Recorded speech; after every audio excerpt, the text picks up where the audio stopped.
السلام علیکم، prime stories کے ساتھ میں ہوں مہوش سہیل چوہان۔ رحیم یار خان میں ایک انوکھا واقعہ پیش آیا ہے جہاں ایک نئی نویلی دلہن اپنے دلہا کو لوٹ کے بھاگ گئی۔ یہ کیا واقعہ ہے جانیں گے عامر مجید سے۔ السلام علیکم عامر۔ وعلیکم السلام۔ عامر، یہ کیا واقعہ ہے؟ نئی نویلی دلہن اپنے دلہا کو ہی لوٹ کے بھاگ گئی؟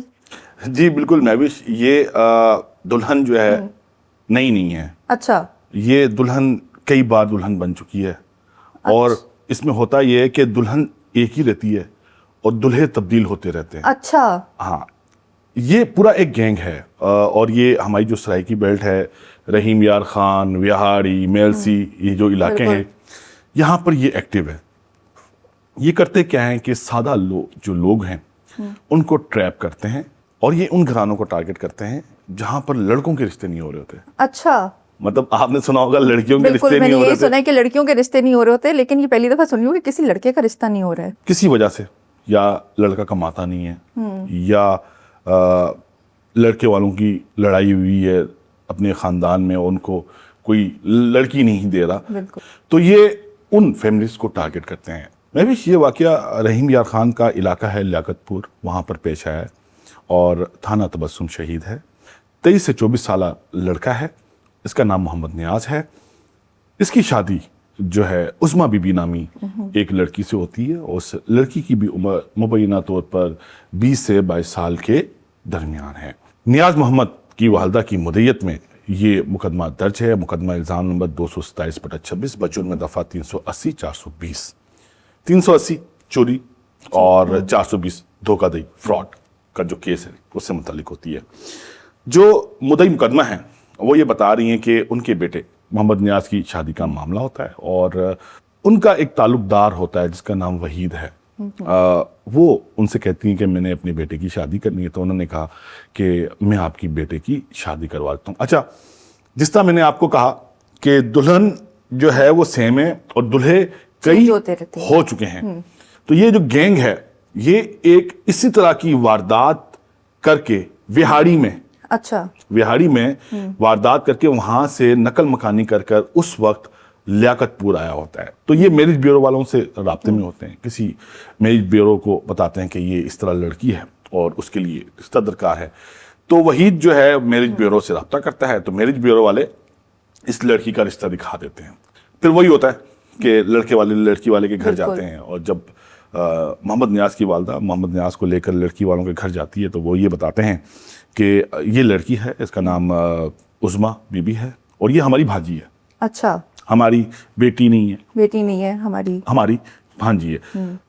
بتاتے ہیں کہ ان کے جو والدین ہیں وہ بچپن میں ہی اللہ کو پیارے ہو گئے، تو ہم نے ان کو پالا پوسا ہے۔ تو رشتے کی بات چلتی ہے مہوش، تو وہ یہ کہتے ہیں کہ ہم نے اس کی 20-22 سال خدمت کی ہے۔ اچھا، مطلب اس کے والدین گزر گئے، ہم نے 20-22 سال اس کی پرورش کی ہے، تو آپ کو سمبھاوا دینا پڑے گا۔ اچھا، سمبھاوا کیا ہوتا ہے؟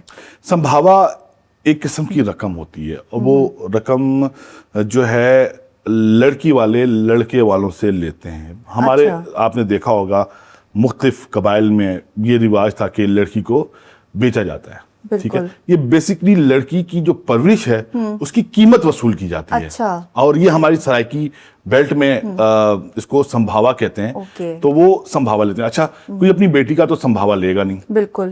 تو یہ جو گروہ ہے یہ ظاہر کر کے کہ یہ ہماری بھتیجی ہے، بھانجی ہے، یا ہماری لے پالک ہے، ہم نے کہیں سے اس کو اڈاپٹ کیا تھا، ہم نے اس کو پالا پوسا ہے، تو اس کی مد میں رقم لی جاتی ہے، تو اس کو سمبھاوا کہتے ہیں۔ تو ان سے کہا کہ آپ ہمیں سمبھاوا دیں گے۔ اچھا، فوری طور پر جو ہے وہ منگنی ہو جاتی ہے، ایک سونے کی انگوٹھی جو ہے وہ دے دی جاتی ہے۔ سمبھاوے کی رقم طے ہوتی ہے 4 لاکھ روپے، اور اس کے ساتھ ساتھ 1 تولہ زیور بھی جو ہے وہ مانگا جاتا ہے۔ 30 مئی کو رواں سال 30 مئی کو نکاح ہو جاتا ہے۔ نکاح خاں سے ہماری بات ہوئی، نکاح خاں نے اس بات کی تصدیق کی، ہاں بھئی اس طرح نکاح ہوا تھا کہ عظمیٰ بی بی تھیں اور لڑکا تھا محمد نیاز، اور بتا رہے ہیں کہ کوئی وکیل صاحب تھے وہ بھی آئے تھے۔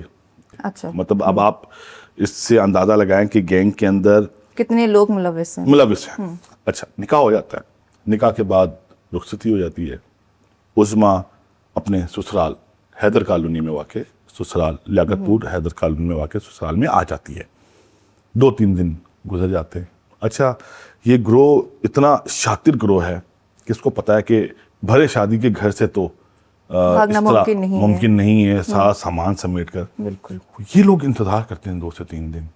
और इसी तरह होता है महविश कि 5 जून की रात को जो गैंग के बाकी मेंबर होते हैं, जो मुबैना तौर पर उस्मा रिश्तेदार के बने होते हैं, हाँ, मामी मामू चाचा चाची कजन्स जो होते हैं, वो सब बाजमात होकर पहुंच जाते हैं मोहम्मद नियाज के घर पर। अच्छा जी हम मिलने के लिए आए हैं उस्मा से।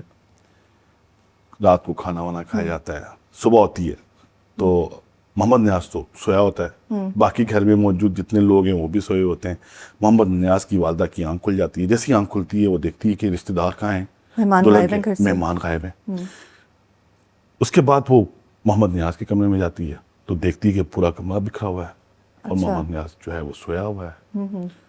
करते कराते जब वो पूरा घर देखती हैं तो जितनी भी कीमती चीज़ें होती हैं, उसमें गोल्ड होता है, 65,000 रुपये बताया गया है कैश था, वो होता है। इसके अलावा घर की जो मशीनरी होती है छोटी मोटी, वो सब गायब होती है।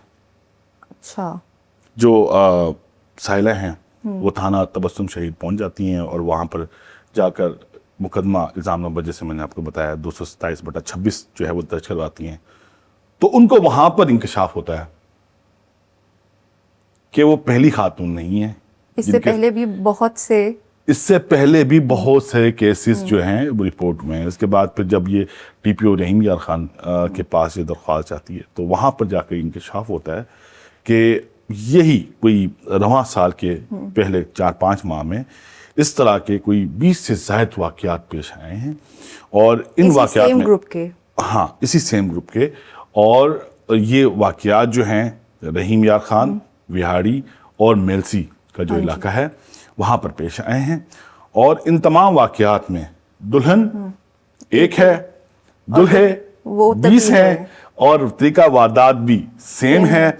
इसी तरह संभावा लेते हैं, तलाई जेवरात लेते हैं। अच्छा इनसे तो 1 तोले सोना लिया गया है, बास वाक़यात में तो 20-20 लाख रुपए संभावा लिया गया है और 5-5 तोले जेवर भी लिया गया है। Oh my God. और इसके अलावा जो मजीद इंकशाफ हमारे सामने आया कि ये एक ही कारोबार नहीं है इनका। इसके अलावा जो चीज़ सामने आई है, क्योंकि जो खातून हैं उनकी तस्वीर हमारे पास है, जो लड़के वाले हैं शादी इसी तरह हुई थी जिस तरह गांव देहातों में होती है, बिल्कुल ईंटों के मकान आपको नजर आ रहे होंगे। वहां पर 2-3 बंदे चारपाई पे बैठे हुए हैं, कोई 2-3 बंदे जमीन पर बैठे हुए हैं, लेकिन उन्होंने उसके बावजूद भी वीडियोस बना ली थी। आपको पता है आजकल सोशल मीडिया का दौर है, हर किसी का टिकटॉक अकाउंट है, हर किसी के पास मोबाइल है, तो उन्होंने वीडियोस बना ली। अच्छा इन तमाम केसेस में कहीं ना कहीं किसी ना किसी तरीके से दुल्हन की तस्वीर और उसके जो गैंग मेंबरान हैं उनकी तस्वीर सामने आ गई।